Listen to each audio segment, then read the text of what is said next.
I'm sure those of you that care about Stalker 2 have been keeping up with the news about it, and that we've been getting a lot of gameplay recently. We've also been getting a lot of opinionated articles from journalists who are never good at anything that they play, and Stalker 2 is no different. As Morgan Park writes, Stalker's hardcore reputation didn't prepare me for how surprisingly basic Stalker 2 Heart of Chernobyl is. Stalker 2 is tense, gorgeous, and a bit janky. He's certainly right about that. Barely 20 minutes into a Stalker 2 Heart of Chernobyl demo, a gravity-distorting anomaly orb turned my insides into my outsides. It was my fault, I guess. Following a linear tutorial sequence, the game spat me out into the open world surrounded by the strange orbs, and instead of treating them like deadly hazards, I kept hurling bolts at them and inching as close as possible to their murky exterior to learn what their deal was. Their deal was, evidently, stay the hell away from me, or you're dead, which turned out to be universal advice for playing Stalker 2.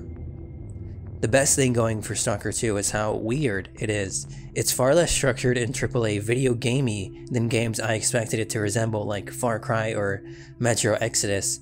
There are parallels, open world maps with compounds you can approach from any direction, but where Far Cry leans into the player's role as an apex predator, I spent most of my Stalker 2 time running away from monsters that would literally eat me. Then there's Stalker 2's map, the expansive Chernobyl exclusion zone, with a scattered population of horrific mutants and organized factions seeking their treasure. It's an interesting detail about the Stalker universe I never picked up on in years of hearing about these games, but never playing them. This ain't no post-apocalypse. Stalkers can come and go as they please, which made it all the more surprising when I made it to a town full of people who choose to live 100 meters from a road where pillars of fire occasionally erupt from the ground. After meeting the locals, buying an extra magazine of AK ammo, and stocking up on bread, side jobs started rolling in from every direction, and I immediately forgot about the main story. There's always work for a stalker apparently. In one job, I was collecting a debt from a guy on behalf of a vendor, but when I showed up where he was staying, another gang he'd borrowed from were already there waiting for him to come out. They let me talk some sense to the guy, who told me I'd find what I was looking for at the top of a nearby water tower. The only thing at the top of the tower was a sniper rifle. So I took the hint and shot all the bandits instead of cutting a deal. Job security. That job established a formula that carried into other quests. I'd find a guy, then either shoot some guys or make a choice to dip out before things get ugly. In a larger multi-step quest, I tracked down a missing soldier to a house in the middle of nowhere. The soldier had died, but I met a member of the Monolith, a cult of Zone worshippers, who tried to save him. Context clues told me everyone else thought these guys are bad news. I found out later that the Monolith are frequent antagonists in the series, but he treated me nicely, so when a gang of stalkers showed up to kill the Monolith soldier and he recommended I sneak out the back, I helped him out instead. Barely an hour into my Stalker 2 career and I was already jumping into bed with a cult of fanatics. I was a little bummed when that choice had no noticeable consequences. When I told the quest giver the news back in town, he was a little confused that I buddied up with a cultist, but agreed that I'd completed the job all the same. It speaks to an impression I'm getting of the Stalker 2 experience after a few hours wandering the zone. Stalker 2 is difficult, but it's surprisingly straightforward. Once you know how anomalies work, avoiding them is so simple that I stopped worrying about them. I had a few close scrapes with bandits that shouldn't have gone my way, but the game lets you spam medkits fast enough that it felt unkillable as long as I had some on hand. Same for Stalker 2's light survival systems. There's a stamina gauge that slowed me down when it got low, but I always had plenty of snacks on hand to quickly replenish it. There are milsim elements here, like loading or unloading magazines to loot extra ammo, but this is not a game where you need to craft splints for a broken leg, or find sources of fresh water. Though I kinda wish it was, because I got a little bored by hour 2. Off track. I was let down by exploration. Quest markers point exactly where to go, a personal bugbear I've developed with open world games, when it's usually more fun to interpret directions than follow a GPS.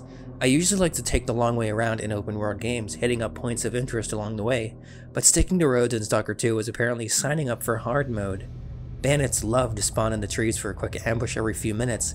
It got so bad that I was burning through most of my ammo before I would get to the quest where I'd have to fight more stuff as soon as I get there. A nasty cycle.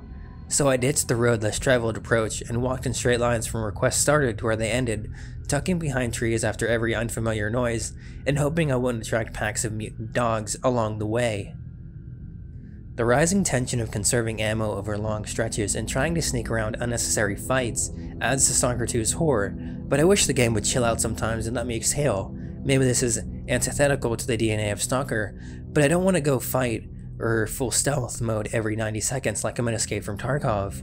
My Stalker 2 demo wasn't very moving, but I don't think a few hours of playtime was long enough to eke out its best qualities.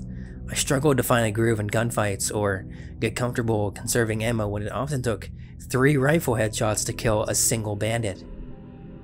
Glad to know we're keeping that same gameplay. But I was also rolling with presumably the worst gear in the game, so I'm sure that power curve improves. I was too dirt poor to afford a gun that didn't jam, or to even buy more than the most basic armor from the town technician. I also didn't get my hands on many artifacts, freaky little rocks that boost attributes when equipped. What I'm sure of is that Stalker 2 is fully embracing its dangerous setting. The zone will happily chew you up and spit you back out if you don't tackle every mission with a plan. I'll come up with a better one when I dive into the full game on November 20th. And so the article ends. This guy has actually been making a good bit of buzz since he posted this article, and it's no wonder why. It's a lot like that other article where that journalist wanted to end a quest, but when he came back, the guy he was supposed to talk to died, presumably from AI or whatever, and he asked the developer about it, and he was like, oh, I have no idea, you know, anything could have happened, which is good news for the series and the players, right? It's actually pretty unfortunate how we have to take these guys as a word until November 20th because they are video game journalists. They don't do the best. They get filtered by even the most casual experiences. Stalker 2 is presumably no different. The majority of game journalists whine and complain and say that the game is far too difficult and not even worth it, but this guy Morgan Park seems to have some pretty fair criticism. It sounds a lot like the games I've grown up playing, so it gives me a lot of hope for the series going forward and what other future entries we might see, how Stalker 2 will shape up. Because, believe it or not, it is less than a month away. One statement I do want to go back to, he says it's far less structured and AAA video gamey than games he expected it to resemble, like Far Cry or Metro Exodus. Well, yes, I suppose so, but if you're going into this blind for the first time, I suppose you wouldn't expect it to be its own thing. I don't want to spend 20 minutes breaking this article down because I feel like it stands pretty well on its own.